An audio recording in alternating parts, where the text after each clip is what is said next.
제가 오늘 앞에 나와 앉아서 우리 기도도 듣고 또 찬양도 듣는데 제 마음이 이렇게 따뜻해지는 걸 느낍니다. 오늘 기도를 들으니까 오늘 기도는 제가 할 말씀을 미리 아시고 하신 건지 제가 할 이야기들을 다 오늘 기도로 해주셔서 더 무슨 말씀이 필요할까 이런 생각이 들고요. 찬양을 들으면서는 우리 마음을 만져주신 것 같은 생각이 들었습니다. 오늘 우리들의 삶 속에 살아계신 하나님을 다 발견할 수 있는 우리 모두가 될 수 있기를 바랍니다. 어제가 무슨 날인지 아시죠? 제가 어제 오후에 제 사무실에 들어갔더니 제 사무실에 걸려있는 그 로브, 그러니까 목사 가운이죠. 목사 가운에 뭐가 묻어 있어가지고 그거를 털려고 어제 요 앞에 나와서 이렇게 털려고 나왔습니다. 이렇게 나와서 보니까 우리 교회 정문 게이트 앞에 두 사람이 서 있더군요. 저를 깜짝이야 놀랐는데 누구였냐면 원더우먼이랑 백설공주였습니다. 그래서 아마 커스튬을 입고 온 것 같은데 제 시선이 어디로 향했을까요? 물론 다 입지 못한 원더우먼을 긍휼한 마음으로 바라볼 수도 있었겠지만 제 시선은 백설공주에게 유독 가게 되었습니다. 그 이유는 뭐였냐면 동심 파괴라는 말 들어보셨습니까? 이 백설공주가 아이들의 동심을 이렇게 파괴할 수도 있구나라는 걸 느낀 게 교회 앞에서 옷을 채 다 입지 않은 원더우먼과 백설공주가 담배를 피고 있더라고요.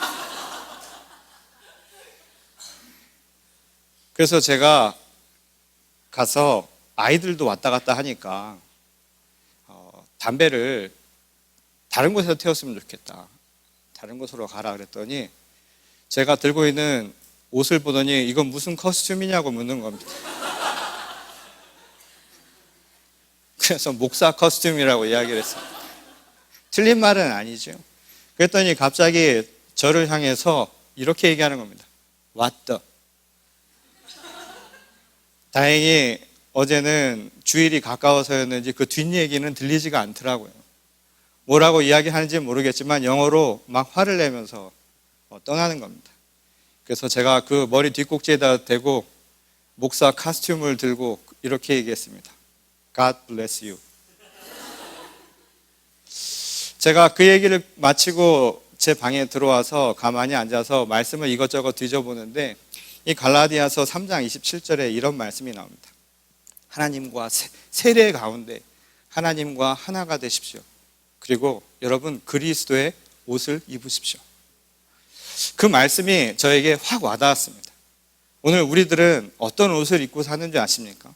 여러분 그리스도의 옷을 입고 사는 겁니다. 그리스도의 옷은 카스튬이 아닙니다. 위에 있는 옷이 아니라 우리 마음속에 우리의 마음을 입히는 옷이죠. 하나님이 그리스도 예수께서 우리 간에 살아계시는 것, 그것이 바로 그리스도의 옷을 입는 자의 모습이라는 겁니다. 그런 의미에서 오늘 우리 모든 성도들이 그리스도의 옷을 입는 주님과 하나 되는 이 시대에 주님의 거룩한 성도들이 다 될 수 있기를 주님의 이름으로 간절히 축원합니다. 제가 어저께 그런 무슨 소리인지는 잘 못 알아들었지만 결코 좋지 않은 소리를 듣고 나서도 어제 기분이 하루 종일 좋았습니다. 제가 왜 좋았는지 아시세요? 오늘 바로 11월 1일 때문이었습니다. 오늘 11월 1일은 1년에 한 번씩 저를 기쁘게 하는 날 가운데 하나이죠. 그것은 다름 아니라 우리가 잘 아는 이 데일라이트 세이빙이 해제되는 날입니다. 이 미국에서는 이 11월 첫째 주일 새벽 2시를 기해서 흔히 이야기하는 서머 타임을 해제하죠. 그거를 해제하면서 동시에 우리에게는 어떤 일이 생기는가 하면 1시간이라고 하는 덤으로 시간을 얻게 됩니다. 그러니 오늘은 24시간을 사는 것 같지만 사실은 1시간 덤을 얻어서 우리 모두 25시간을 사는 것이죠. 물론 저처럼 이렇게 기뻐하는 사람이 있는가 하면 아무 의미도 없이 그냥 보내는 사람들도 물론 있을 겁니다. 왜냐하면 시간이라고 하는 것은 절대적인 개념이 아니기 때문이죠. 시간은 아주 상대적인 개념입니다. 그래서 1시간이라고 하는 것이 다 똑같은 게 아니라 사람마다 각기 느낌이 다르죠. 어떤 사람은 그 한 시간이 매우 소중하게 느끼는 사람이 있을 겁니다. 어느 순간에 나에게 그 한 시간이 얼마나 중요하게 느껴지는가를 여러분 모두가 체험한 일이 아마 있을 겁니다. 반면에 아무런 생각 없이 아무런 뜻도 없이 그냥 흘려보내는 사람들도 있을 겁니다. 그런 의미에서 이 한 시간을 바라보는 것, 그 시간에도 매 순간마다 내가 소중한 가치와 의미를 줄 수 있다는 것은 그 사람의 삶의 질을 완전히 바꿀 수 있게 만든다는 것을 알 수 있다는 겁니다. 이것은 시간만이 그런 것이 아니죠. 그래서 이 철학에서는 이런 이야기를 합니다. 내가 아닌 다른 모든 것, 시간처럼 보이지 않는 것을 포함해서 다른 사람이나 다른 모든 유형, 무형의 물질들, 모든 것들을 포함해서 타자라고 부릅니다. 그래서 시간을 소중하게 여기는 것처럼 내 아닌 다른 것을 소중하게 여기지 못하는 사람, 그 소중한 가치를 느끼지 못하는 사람은 사실은 불행한 사람이라고 이야기를 합니다. 그런 의미에서 여러분들은 어떠십니까? 여러분 행복한 사람들이 있으세요? 정말 나 아닌 다른 것들을 사랑할 수 있는 것, 그래서 실상은 내 자신을 사랑하는 삶을 살고 있다라고 이야기할 수 있는 분들입니다. 오늘 우리가 그 이야기를 함께 나눠보려고 합니다. 어떤 이들에겐 아무 의미도 없는 것, 그러나 그것에 소중한 꿈과 소중한 가치를 주고, 다른 말로 사랑할 수 있는 삶의 모습들이 어떻게 다른가, 오늘 그 이야기를 우리가 함께 살펴보려고 합니다. 그런데 내가 사랑하려고 해도요, 실상 이게 쉬운 일이 아니죠. 오늘 기도하시면서 그런 이야기를 했지만, 오늘 우리 교회 바로 앞에 단풍나무가 있는 걸 보고 오신 분 있으세요? 아름다운 빨간색 나뭇잎이 있는 것. 우리 주변에 빨간색이 있고 초록색이 있고 노란색이 있고 각양각색의 색이 있다는 것을 여러분 느끼며 살고 계십니까? 오늘 내가 여기까지 오면서 내가 지나왔던 길들을 여러분 다 기억하세요? 하나하나 내 삶의 소중한 그 가치와 의미들을 여러분 생각해 보셨습니까? 무심코 나를 지나가던 수많은 사람들, 아니 지금 내 옆에 있는 사람들을 내가 하나의 소중한 생명으로, 나에게 소중한 가치가 있는 사람으로, 내게 소중한 의미가 있는 사람으로 여러분 생각해 보셨습니까? 정말 사랑을 해보셨나요? 근데 말이죠, 이것은 나 혼자만 해서 되는 것은 물론 아닙니다. 오늘날 이 젊은 세대에게, 오늘 우리가 살아가고 있는 이 시대는 혼자만 모든 것을 꿈을 꾸고 소중한 의미를 주고 사랑한다고 해서 모든 것이 다 되는 세상은 아니지요. 오늘 젊은 세대를 비롯해서 오늘 모든 기성세대가 맞이하게 되는 이 현실은 매우 혹독하고 아주 엄연한, 아주 차가운 현실을 우리가 살아가고 있습니다. 우리가 의미를 주고 꿈을 꾸고 소중한 가치를 주려고 해도 현실은 그렇게 만들지 않는다는 것이죠. 내가 가치 있는 일이라고 생각하는 것들도 내가 가치 있는 일을 하고 싶어도 하지 못하는 일이 생겨날 때가 많다는 겁니다. 또 그것을 하려 해도 막는 힘들이 여기저기서 생겨나기도 하죠. 하고 싶은 것들을 다 하면서 사는 사람들은 그렇게 많지 않다는 겁니다. 그러다 보니 사람들이 점차 회의감이 들기 시작하고 상실감을 느끼게 되고 좌절감을 느끼게 되죠. 그래서 무언가를 사랑하기 점점 어려워지는 이 시대를 살아가고 있다는 겁니다. 점점 현실이 부정적으로 내 앞에 느껴지게 된다는 것이죠. 무엇을 하기가 두렵고 무엇을 내가 가치 있는 일에 내 삶을 다하기가 점점 두려워지는 이 시대를 우리 모두가 살고 있다는 겁니다. 그럼에도 불구하고요, 오늘 본문 말씀은, 그리고 예수님의 말씀은 우리에게 아주 용기가 되는 말씀을 주십니다. 그럼에도 불구하고 오늘 우리가 하루하루의 매 순간의 소중한 시간들에 대한 의미를 갖는 것처럼 나 아닌 다른 것을 사랑해 보십시오. 용기를 가지고 가치 있는 것들에, 의미 있는 것들에 여러분 소중한 꿈을 향해서 도전해 보십시오. 이것이 바로 오늘 주님이 우리에게 가르쳐주는 말씀입니다. 근데 제가 이 말씀을 전하면서요, 시 한 편을 여러분들에게 소개하고 싶은데, 우리 한국의 시인 가운데 정우승이라는 시인이 있습니다. 그의 시 제목이 고래를 위하여라는 시가 있는데요, 그 시에 보면 이런 대목이 나옵니다. 푸른 바다에 고래가 없으면 푸른 바다가 아니지. 마음속에 푸른 바다에 고래 한 마리 키우지 않으면 청년이 아니지. 푸른 바다가 고래를 위하여 푸르다는 걸 아직 모르는 사람은 아직 사랑을 모르지. 이 시에서 푸른 바다는요, 젊음을 의미합니다. 오늘 우리가 다 젊은 사람들 아닙니까? 오늘 우리의 말로 바꿔볼까요? 그리스도의 옷을 입은 사람들 아닙니까? 그래서 그리스도 안에서 날마다 죽고 날마다 새로워지는 영적인 젊음을 누리며 살아가는 사람들 아닙니까?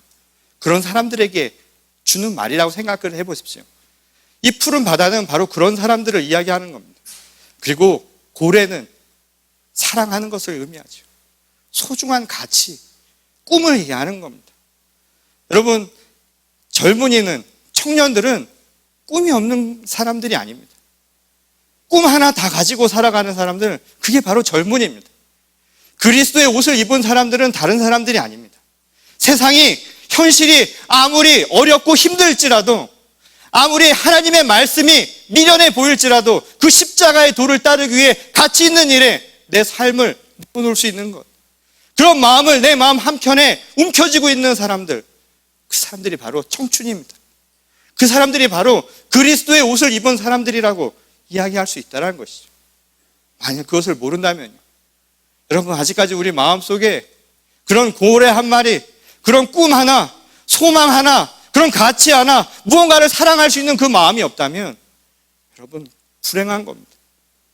우리는 사랑할 줄을 모르는 것이, 세상을 아직도 모르는 불행한 사람들이라는 것, 그냥 젊다라는 것, 오늘 그리스도의 옷을 입고 살아간다는 것, 그것은 다른 것이 아닙니다. 우리 마음 가운데 고래 한 마리, 그거 키우면서 살아가는 모습이라는 겁니다. 그런 의미에서 여러분들에게 제가 감히 질문하고 싶습니다. 여러분들은 정말 시인의 이 시대로 여러분 마음속에 고래 한 마리 품고 있습니까? 정말 소중한 꿈과 정말 값어치 있는 가치, 나를 누르는 이 현실에도 불구하고 내가 값어치 있는 일에 내 인생을 한번 도전해 보겠노라는 그런 패기, 내가 그리스도의 옷을 입고 이 시대에 아무리 미련하고 십자가의 돌을 밀어칠지라도 내가 예수 그리스도의 그 십자가의 정신을 가지고 오늘 이 시대를 살아가겠노라는 그런 믿음이 여러분 안에 살아 계신 것이 맞습니까? 오늘 그것을 가진 자들, 그야말로 행복한 사람입니다. 나 아닌 다른 것을 사랑할 줄 아는 사람이 바로 내 자신을 사랑하는 겁니다. 내 한순간, 이 한순간의 소중함을 느끼는 자야말로 오늘 내 인생을 즐길 줄 알고 내 인생을 정말 사랑할 줄 아는 자입니다. 나를 사랑하는 것만이 아니라 내 아닌 그 누군가를 사랑할 줄 아는 그 마음을 갖는 것, 거기에 소중한 의미와 가치를 줄 수 있는 것, 그게 바로 자기 자신을 사랑하는 길임을 오늘 본 말씀은 우리에게 가르쳐주고 있습니다. 오늘 이야기는 율법 학자 한 사람이 예수님을 찾아와 질문하는 내용으로부터 시작을 하죠. 그가 던진 질문은 다른 것이 아니었습니다. 주님, 어떤 것이 정말 가장 으뜸가는 계명일까요? 이 이야기는 이 율법학자에게 매우 중요한 질문이었겠죠. 그리고 사실은 이 이야기는 율법학자라면 다 아는 내용이기도 했던 질문입니다. 그것은 당시 하나님의 말씀, 곧 율법이 규정한 여러 계명 가운데 어떤 것이 가장 중요한 우선순위를 지니느냐라는 것을 묻는 질문이었죠. 아마 모든 율법학자라면 당연히 그것은 하나님을 사랑하는 것입니다. 내 구주 하나님을 내 뜻과 내 몸과 정성과 모든 것을 다해서 사랑하는 것이야말로 정말 하나님의 자녀된 자의 모습이라는 것을 모르는 사람은 아마 아무도 없었을 겁니다. 그런데 흥미로운 것은 이에 대한 예수님의 대답입니다.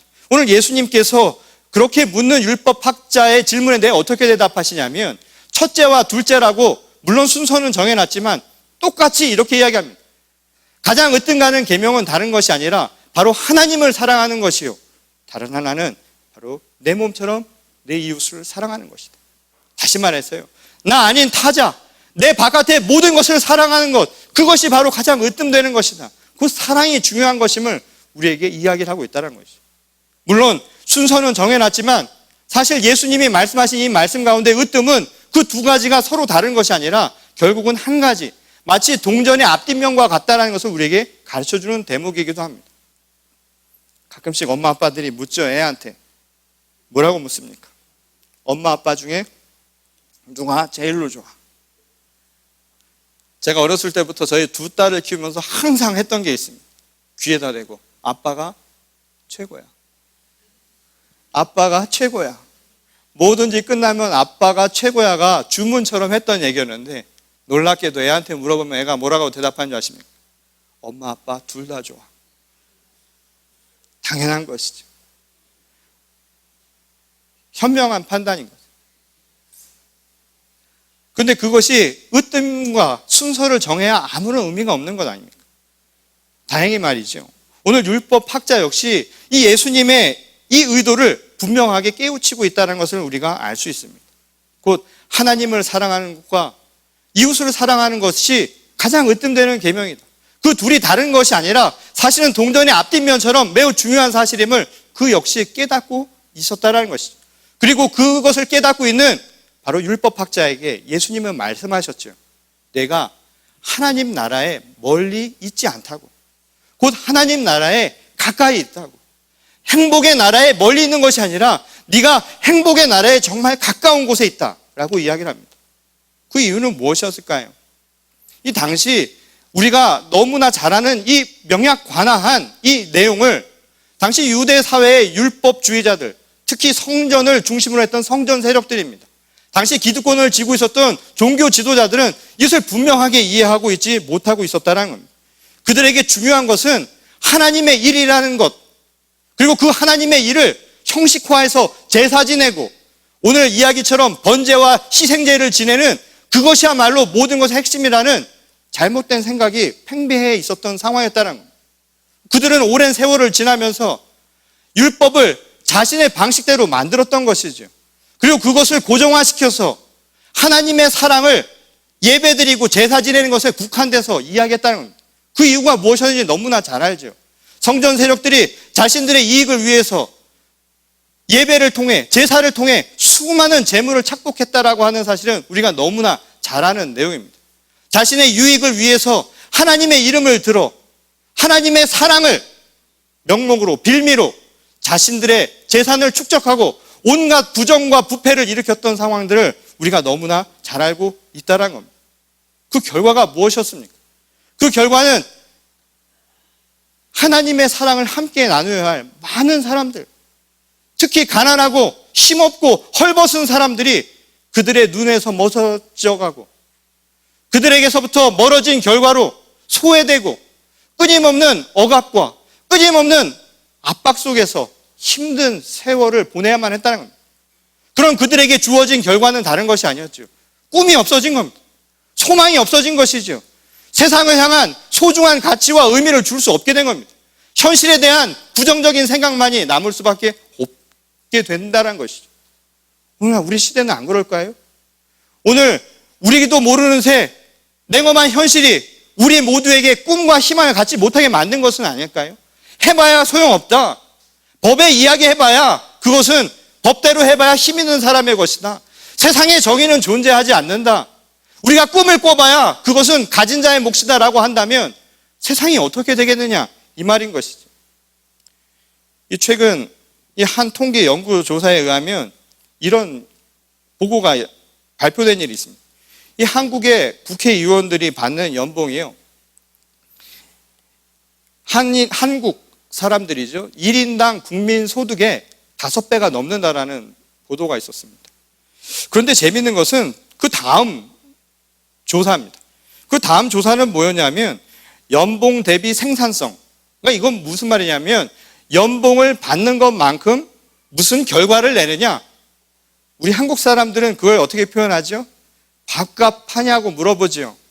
그러니까 밥값을 제대로 하느냐를 묻는 질문, 그 결과는 어떻게 나왔느냐. 조사한 모든 조사 국가 중 저희 나라가 꼴찌를 했습니다. 거의 마지막에 해당된 거죠. 한마디로 말하면 뭘까요? 밥값을 못했다라는 겁니다. 밥값을 못한 거죠. 그들에게 밥값이란 무엇이었을까요? 국회의원들이 해야 할 밥값은 국민들이 밥 걱정 안 하게 하는 겁니다. 밥 걱정하지 않도록 하는 것이 그들에게 준 밥값입니다. 그런데 국민들 밥 걱정하게 만들고 자기들의 밥그릇만 챙기기 바쁜다면 어떤 상황이 벌어지겠습니까? 인류의 역사를 보건대 지배 세력들이 또한 밥값을 해야 될 지도층들이 밥값을 하지 못하고 자기 밥그릇 챙기기에 바빠서 그곳에 살아가는 많은 국민들이 밥 걱정을 하는 세상은요, 불행한 사회였습니다. 그런 세상은 꿈이 없는 세상이었습니다. 희망이 없는 세상이죠. 그래서 서로 사랑하기 어렵게 만드는 세상이었다는 겁니다. 오늘 우리 사회가 이런 모습이라면 어떻겠습니까? 근데 바로 지난주에 이 또 다른 조사가 있었는데요. 그 조사가 뭐였냐면 한국 사회의 종교 신뢰도를 묻는 조사 결과가 발표가 됐습니다. 근데 한국 사회의 여러 종교 단체들의 신뢰도가 예년에 비해서 다 떨어졌습니다. 낮아졌죠. 그 중에 꼴찌는 어디가 있을까요? 여러분들이 바라는 대로, 기대하는 대로 우리 개신교가 가장 꼴찌입니다. 개신교에 대한 사람들의 신뢰도가 아주 바닥에 머물고 있다는 겁니다.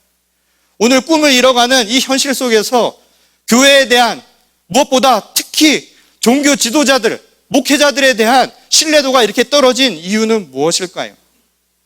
밥값을 못해서라는 겁니다.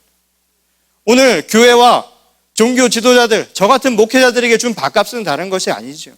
무엇이었겠습니까? 하나님이 우리에게 준 소명은 그리스도의 옷을 입는 겁니다. 그리스도의 옷을 입는 것은 다른 것이 아니라 오늘 이 시대의 부패와 그리고 어둠 속에서 살아가는 사람들에게 소금과 빛의 역할을 감당하라는 것. 이것이 바로 우리에게 준 하나님의 뜻이고 이것을 감당하는 것이 바로 우리들의 밥값이라는 것이죠.